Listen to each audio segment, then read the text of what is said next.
بسم اللہ الرحمن الرحیم۔ السلام علیکم ناظرین، آپ یوٹیوب چینل دیکھ رہے ہیں، میں عمران خان ہوں۔ عمران خان صاحب نے جیل سے 7 نکات بھجوائے ہیں قوم کے نام، اور یہ ان کا ایک بڑا امپورٹنٹ پیغام ہے جس میں آپ کو یہ پتا چل جائے گا کہ عمران خان صاحب جس دن گرفتار ہوئے تھے اس دن کہاں کھڑے تھے اور آج اتنی لمبی قید گزارنے کے بعد کہاں کھڑے ہیں۔ میں نے آپ کو پچھلے ویلاگ میں بھی بتایا تھا کہ جتنے بھی لیڈر گرفتار ہوتے ہیں، گرفتار ہونے کے بعد ان کے موقف میں لچک آتی ہے۔ ان کی جو پارٹی ہے وہ بھی اپنی موقف کے اندر لچک لے کر آتی ہے، اور وہ کوشش کرتے ہیں پہلے ہمارا لیڈر باہر آ جائے، اس کے بعد پھر باقی چیزیں ہم دیکھ لیں گے۔ پہلی پریورٹی ہوتی ہے لیڈر کو باہر لانا، لیکن عمران خان صاحب کی یہ پریورٹی ہے ہی نہیں۔ وہ اپنی پارٹی کو بھی کہتے ہیں کہ اپنے موقف کے اوپر ڈٹ جاؤ، اور خود وہ کہتے ہیں اس سے فرق نہیں پڑتا کہ میں جیل میں ہوں، چاہے میں 500 دن ہوں چاہے 500 سال ہوں۔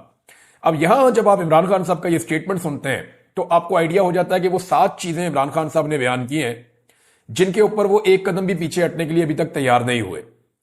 جو ان کا سٹیٹمنٹ ہے وہ میں آپ کو ایز اٹ از بتاتا ہوں۔ عمران خان صاحب کے ٹویٹر سے اس کو شیئر بھی کیا گیا ہے۔ سابق وزیر اعظم عمران خان کا اڈیالہ جیل سے پاکستانی قوم کے نام پیغام۔ تحریک انصاف نے ہمیشہ آئین اور قانون کے مطابق جدوجہد کی ہے، مگر ملک پر مسلط مافیا ہمیشہ آئین اور قانون کی خلاف ورزی کرتا ہے۔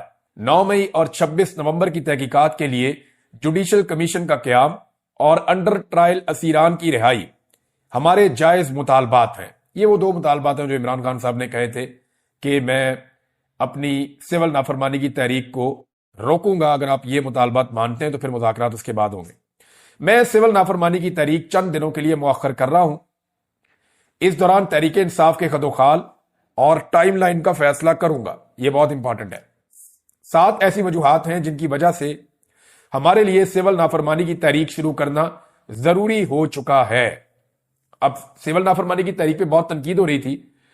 عمران خان صاحب کی اپنی پارٹی کے اندر کئی لوگ جو ہیں وہ اس کے اوپر پوری طرح آواز نہیں اٹھا رہے تھے، لوگ ڈرے ہوئے تھے، اور عمران خان کی پارٹی کے لوگوں کو بلیک میل بھی کیا گیا۔ یہ کہا بھی گیا کہ دیکھیں آپ ہیں تو پاکستانی، تو یہ کیسے ممکن ہے کہ آپ پاکستان کے اندر سول نافرمانی کی تحریک چلا کر ملک کو نقصان پہنچائیں؟ یہ سوال اٹھایا گیا۔ اب اس پہ عمران خان صاحب نے جواب دیا کہ ہمیں کیوں یہ تحریک چلانی پڑ رہی ہے۔ تو یہ 7 وجوہات ہیں جو عمران خان صاحب نے بتائی ہیں۔ نمبر 1، 2023 میں لندن پلان کے تحت پنجاب اور خیبر پختونخوا اسمبلیوں کے الیکشن آئین کے برخلاف 90 دن کے اندر نہیں کرائے گئے، کیونکہ الیکشن سے پہلے تحریک انصاف کو ختم کرنا مقصد تھا۔ پہلی وجہ انہوں نے بتائی کہ ہمارے ساتھ پہلی زیادتی جو بڑی ہوئی، ابھی انہوں نے یہ نہیں کہا کہ میری حکومت کیسے گرائی گئی، وہ اس کے بعد 2023 میں آئے، انہوں نے کہا جی ہمارے الیکشن ہی نہیں کروا رہے تھے، یہ 90 دن آئین اور قانون کہتا ہے، انہوں نے آئین اور قانون توڑ دیا، الیکشن نہیں کروا رہے تھے کہ پی ٹی آئی کا پہلے صفایا کرو۔ نمبر 2، وہ یہ کہہ رہے ہیں کہ 9 مئی سے پہلے ہی مجھ پر 140 سے زائد مقدمات بنا دیے گئے۔ رینجرز نے مجھے اسلام آباد سے اغوا کیا، جس کو سپریم کورٹ نے غیر قانونی قرار دیا۔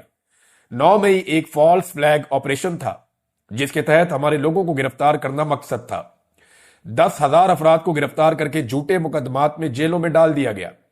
ہمارے کارکنان اور پارٹی رہنماؤں پر تشدد کیا گیا، ان کے گھروں کو توڑا گیا، ان کے خاندانوں کو ہراساں کیا گیا، ان کو عدالتوں سے ضمانت ملتے ہی کسی نئے جھوٹے پرچے میں گرفتار کر لیا جاتا۔ میرے اغوا سے لے کر کارکنوں پر تشدد، گرفتاریاں، سب کچھ غیر قانونی اور غیر آئینی تھا۔ اس ظلم کے خلاف سپریم کورٹ میں پٹیشن دائر کی، لیکن سپریم کورٹ نے انسانی حقوق کی ان بدترین خلاف ورزیوں کا نوٹس تک نہ لیا۔ قاضی فائد عیسیٰ حکومت کے ساتھ ملا ہوا تھا۔ 1971 کے بعد کبھی کسی پارٹی پر اس طرح کا ریاستی جبر نہیں کیا گیا۔ نمبر 3 پہ عمران خان صاحب نے بتایا کہ تمام غیر قانونی اور غیر جمہوری حربوں کے بعد ان کو غلط فہمی تھی کہ 8 فروری کو تحریک انصاف الیکشن نہیں جیت سکتی۔ سکندر سلطان راجہ اور قاضی فائد عیسیٰ نے مل کر پارٹی نشان چھینا جو پارٹی کو بین کرنے کے مترادف تھا۔ ہمارے امیدواروں کو نشانہ بنایا گیا، 3 امیدواروں کو زبردستی الیکشن سے دستبردار کروایا گیا۔ چوتھی آپشن کا بندہ کھڑا ہوا، آپ اندازہ کر لیں۔ پھر چوتھی چیز عمران خان صاحب بتا رہے ہیں کہ ان کو انجینئرنگ کے ذریعے الیکشن جیتنے کا اس قدر یقین تھا کہ نواز شریف اپنی وکٹری سپیچ بھی تیار کر چکا تھا، لیکن تقریر سے پہلے ان کو پتا چل گیا کہ پاکستان تحریک انصاف الیکشن جیت گئی ہے۔ پھر انہوں نے فارم 47 کے ذریعے الیکشن فراڈ کیا۔ کمشنر راولپنڈی نے اس فراڈ کو کنفرم کیا اور گواہی دی، لیکن اس پر بھی نظام انصاف خاموش رہا اور کوئی نوٹس نہ لیا۔ نمبر 5، اس رجیم چینج کے بعد کے 2.5 سالوں میں یوں تو انصاف کے نظام پر قبضے کے لیے ہر جابرانہ اور غیر اخلاقی حربہ استعمال کیا گیا، لیکن 26ویں آئینی ترمیم کے ذریعے عدالتوں کی آزادی کے تابوت میں آخری کیل ٹھونک دیا گیا۔ اپنی مرضی کے جج لگانے کے لیے آئین کے ساتھ کھلواڑ کیا گیا. اس ترمیم کی منظوری کے لیے جو حربے استعمال کیے گئے وہ بھی ایک مذائقہ خیز داستان ہے. لیکن اس سارے معاملے پر بھی نہ عدلیہ نے کوئی نوٹس لیا، نہ ریاست کا چوتھا ستون سمجھے جانے والا میڈیا اس کے خلاف آواز بلند کرنے کی اخلاقی جرات کر سکا. نمبر 6، سپریم کورٹ کے فل کورٹ کے فیصلے کے باوجود تحریک انصاف کو آج تک مخصوص نشستیں نہیں دی گئیں. یہ نہ صرف توہین عدالت ہے بلکہ عوامی فیصلے کی توہین اور جمہوریت پر شب خون بھی ہے. نمبر 7، 26 نومبر کو ہمارے پرامن اور نہتے سیاسی کارکنوں پر گولیاں برسائی گئیں. ہمارے کارکنان مکمل طور پر پرامن تھے، انہوں نے کسی کو نقصان نہیں پہنچایا تھا. ان کا مطالبہ آئین اور قانون اور جمہوریت کی بحالی تھا، نہ تو لا اینڈ آرڈر کی صورتحال تھی، نہ ہی کوئی اور پرتشدد کارروائی ہوئی. لیکن اس کے باوجود ہمارے لوگ شہید کیے گئے. 12 لوگ مغرب سے پہلے شہید کیے گئے اور باقیوں کو رات بجلی بند کر کے گولیاں ماری گئیں.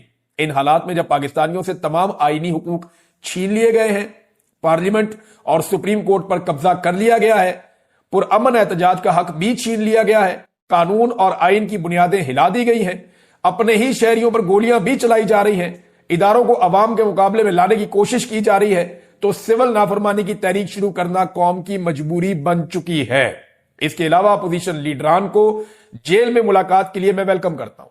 میں نے آپ کو پچھلے ویڈیو میں بتایا تھا کہ مولانا فضل الرحمان صاحب اور اچک زئی صاحب اور اختر مینگل صاحب اور دیگر کچھ اور لوگ ہیں وہ عمران خان صاحب سے جیل میں ملنا چاہتے ہیں، اور عمران خان صاحب ان سے شاید ملاقات بھی کریں گے اگر سسٹم نے اجازت دی تو.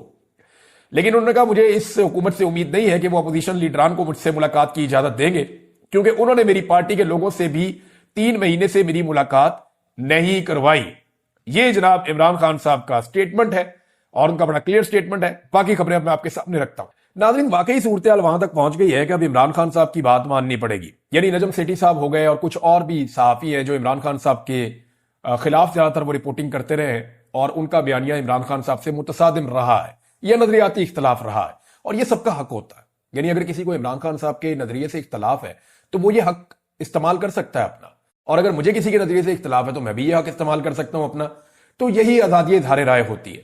لیکن بعض لوگ جو ہیں وہ جب سازشوں کا حصہ بنتے ہیں اور عجیب عجیب کام کرتے ہیں تو پھر ان کو لوگوں کی تنقید کا سامنا بھی کرنا پڑتا ہے. نجم سیٹھی کہتے ہیں 1 سال لگا لو یا 2 سال، آخرکار عمران خان کے ساتھ مکمکا کرنا ہی پڑے گا. بہتر ہے عمران خان کے ساتھ بات کر کے اسے اپنے اور ملک کے لیے استعمال کر لیں. بٹن دبا کر عمران خان فارغ نہیں کیا جا سکتا. بہت سارے لوگ اب یہ مان رہے ہیں کہ اب راستہ ہی کوئی نہیں ہے، یعنی عمران خان صاحب کے ساتھ بات نہیں کریں گے تو پھر کہاں جائے گے. رانا ثناء اللہ صاحب نے بھی اب سٹیٹمنٹ دے دیا ہے، اور رانا ثناء اللہ صاحب نے کہا کہ جی 2 سٹیٹمنٹ ان کے آئے. ایک تو یہ پی ٹی آئی سے مذاکرات میں اسٹیبلشمنٹ نہیں، عمران خان صاحب ہی رکاوٹ ہیں. ایک تو وہ اب نرم سٹیٹمنٹ دے رہے ہیں نسبتاً